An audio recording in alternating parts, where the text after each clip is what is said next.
Hello, beautiful people, and welcome back to this part 10 of a many-part series called The Journey. Today, we're on chapter 10 of the book Patriarchs and Prophets, the first of 5 main core books written by Ellen White, and chapter 10 is titled The Tower of Babel. As I've been reminding through these sessions, the study of the Bible is primary, is the most important thing. And this just helps substantiate or helps better explain what we find in the Bible. So I completely encourage you to study these two together. As we will do today, we will open the Bible because this chapter starts talking about parenting. And it is hard to understand what's going on in the book if you are not studying the Bible simultaneously. So we have our Bibles open in Genesis chapter 9, verse 18 and on, and this is talking about Noah's son after the flood, after they got out of the ark. And it says, starting on verse 18, Now the sons of Noah who went out of the ark were Shem, Ham, and Japheth. And then later says, and Noah began to be a farmer, and he planted a vineyard. Then he drank the wine and was drunk, and he became uncovered in his tent, meaning he was naked in his tent. And Ham, the father of Canaan, saw the nakedness of his father and told his 2 brothers outside. But Shem and Japheth took a garment, laid on both their shoulders, and went backward and covered the nakedness of their father. Their faces were turned away, and they did not see their father's nakedness.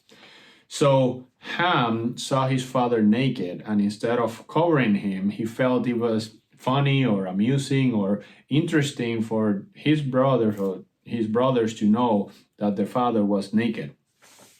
And this is important because, of course, in this chapter, in chapter 10, it begins talking about that incident. And it says, yet in the 3 sons of Noah was speedily developed the same great distinction seen in the world before the flood. In Shem, Ham, and Japheth, who were to be the founders of the human race, was foreshadowed the character of their posterity. And of course, if we read the Bible, we see that Noah, when he woke up and he realized what Ham had done, he casted a curse, of course, verbally speaking, but casted a curse on his son Ham for what he had done.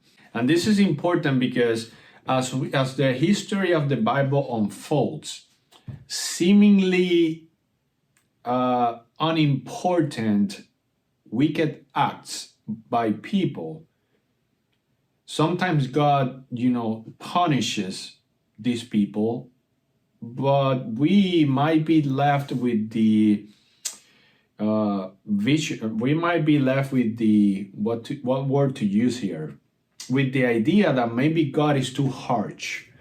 But in that seemingly wicked act of Ham, of not covering his father's nakedness, of seeing it and go telling his brothers, from him a generation of wicked, very wicked people, descended.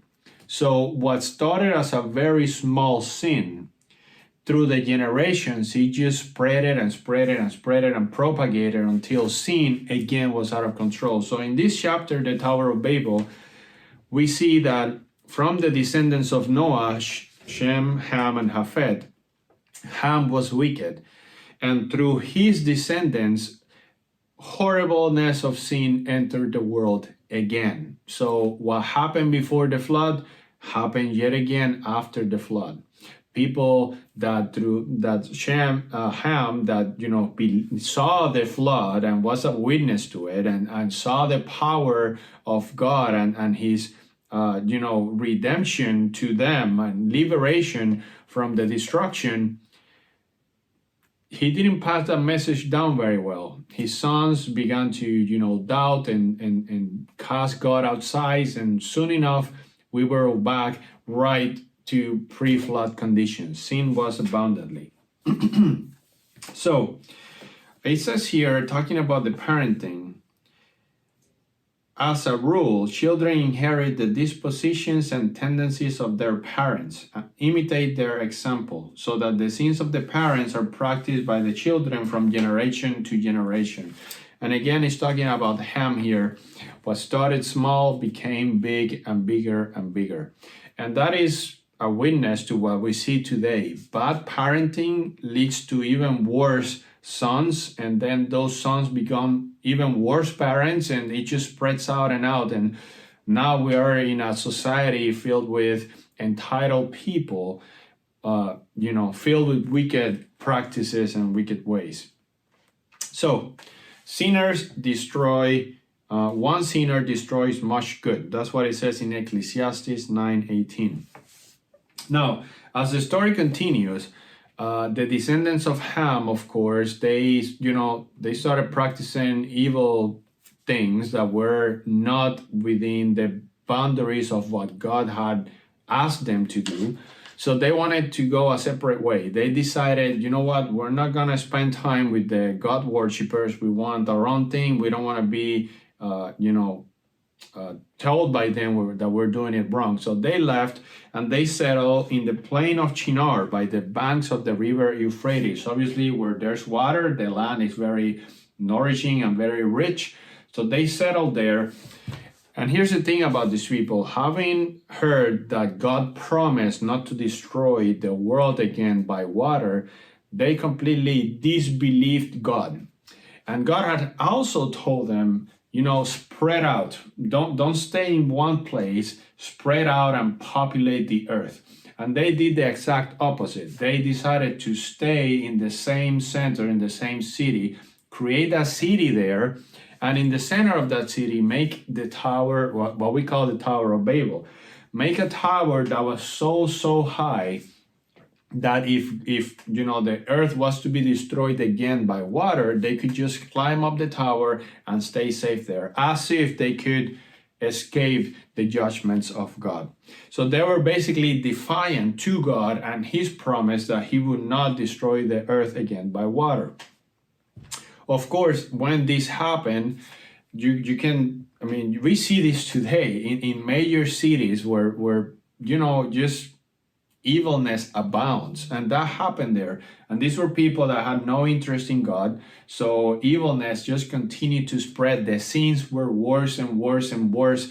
Even the concept of sacrifices that God meant to point up to Jesus when he was to be sacrificed for the world, even that was horribly twisted, and people started sacrificing children. They started seeing their gods, because clearly it was not the God of the Bible. Their image of God was one that God had wrath and God needed to be appeased, and they were killing their children in the name of this God that is not the God of the Bible. So even something as beautiful as the sacrifice that God is going to make for the world was completely twisted and tergiversed, and now it was actually a very, very wicked thing to do, of killing your own kids in the name of a God. Again, not the God of the Bible. So God again had to intervene. But this time he had promised he would not destroy the world by water. So what he did, the tower was so high that it got to the point that people could not just walk and get materials and go build. They had to rely on passing messages down from the levels of the tower so that they could, hey, can you bring me a hammer, or send me more bricks? And then that message get passed along and people send bricks back up. Clearly, communication was key. So what did God did? God confused their tongues. God, for the first time, created language, or distinct languages. He confused the tongues. He gave everyone a different, not everyone, but certain group of people spoke different tongues, and they could not understand each other anymore. So they had no choice but to stop what they thought it was going to be the center of the city actually got used to become the start of populating the earth, because people had to spread out, and they found the people that spoke their own tongues, their own languages, and spread out, and actually got them to diverse, to spread in the world. through confusing their tongues. So God did this because those who did fear the Lord in these times, asked them. It says, in mercy to the world, he defeated the purpose of the tower builders and over. In mercy to the world, there's a comma there. In mercy to the world, he defeated the purpose of the tower builders and overthrew the memorial of their daring. In mercy, he confounded their speech, thus putting a check on their purposes of rebellion. God bears long with the perversity of men, giving them ample opportunity for repentance, but he marks all their devices to resist the authority of his just and holy law. Very important, that last part there. God gives plenty of opportunity for repentance. And again, as you can imagine, Noah lived north of 300 years after he came out of the ark. Shem lived, I think it was 500 years after. So these were God-seeking people. These were people that were living, were the fathers of those, were the fathers of those generations. So surely they had them to speak to the judgment of God and to the mercy of God over and over. But the people just rejected this truth. Hence, the Tower of Babel. So, Joss and Ellen White makes the connection again towards what's going to happen at the end of the world. And once again, we're not building, and I'm talking as a society, today we're not building literal towers, but we are trying to build our own version of heaven here on earth.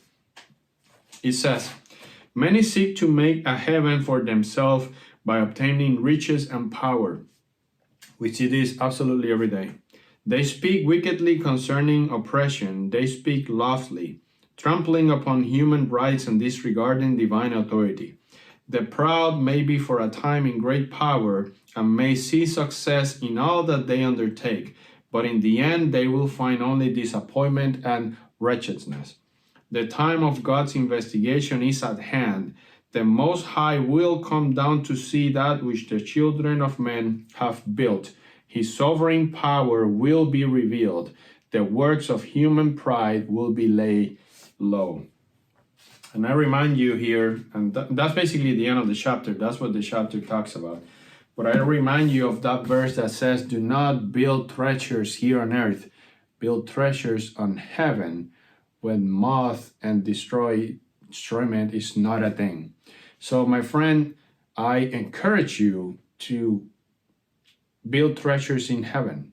I encourage you to not be deceived by the seemingly apparent time of peace and prosperity that people claim we're having here. Things will get ugly. God's judgments are coming, and God himself is coming to get his people. Are you one of them? Until next one.